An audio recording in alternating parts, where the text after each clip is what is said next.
Il fallait regarder en l'air ce week-end à Tallard, dans les Hautes-Alpes.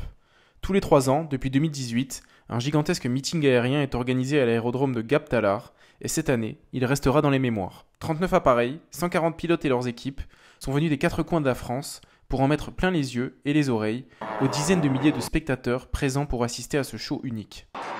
Pendant 2 jours, l'armée de l'air et de l'espace, l'armée de terre, la marine, mais aussi des particuliers ont montré ce qu'ils avaient de mieux en termes de technologie et de maîtrise aérienne. De la voltige, des démonstrations militaires, du parachutisme de précision et bien d'autres événements aériens se sont succédés. Mais le clou du spectacle, qui rassemblera 45 000 personnes près du tarmac, c'est bien évidemment la patrouille de France. Le capitaine Olivier, au sol pendant la démonstration, était d'ailleurs dans l'un des 9 Alpha Jets qui ont survolé le Vieux-Port pendant l'arrivée de la Flamme à Marseille. Ça crée toujours le même contentement de voir que notre activité, notre mission peut faire sourire les gens et susciter des vocations, ou tout simplement du plaisir à ce que les gens partagent un moment convivial. Et en tant que pilote ou en tant que membre de la patrouille de France, cette joie de voir ça ne se ternit jamais, et bien heureusement. Après le passage de la patrouille, 2 monstres de l'aviation française ont surgi de derrière les montagnes, le Rafale Marine et le Mirage 2000. Le Mirage 2000 peut dépasser 2 fois la vitesse du son et nécessite une formation de plusieurs années pour pouvoir être manipulé. À partir du moment où vous allez quitter la formation militaire initiale d'officier et le moment où vous allez arriver dans votre escadron et être opérationnel, il y a quand même pour plusieurs années.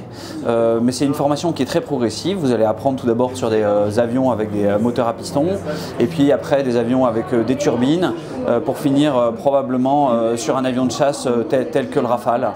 Il faut savoir que l'armée de l'air et de l'espace est prête à réagir en moins de 7 minutes de jour et 15 minutes de nuit pour être capable d'intercepter tout ce qui pourrait passer au-dessus de notre territoire national.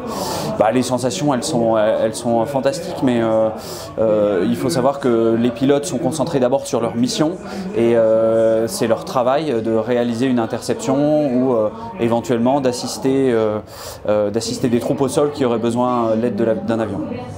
Pas en reste, de nombreux appareils historiques ont paradé dans le ciel tallardien. Pilotés par des passionnés et parfois jeunes comme Romain et ses amis. Ils ont participé au meeting avec 5 aéronefs, ils les restaurent et les entretiennent grâce à leur association pour pouvoir continuer à voler avec. Je fais partie des gens qui ont été passionnés depuis toujours et qui ont eu la chance de pouvoir accéder à l'aviation très tôt parce que mon père a bien voulu m'emmener sur un aéroclub quand j'avais 14-15 ans. C'est une passion de voler. Avec le chariot en l'air dans ces machines-là, c'est extraordinaire parce que c'est des vieux avions, donc on revit l'histoire à chaque fois qu'on vole avec ces machines-là.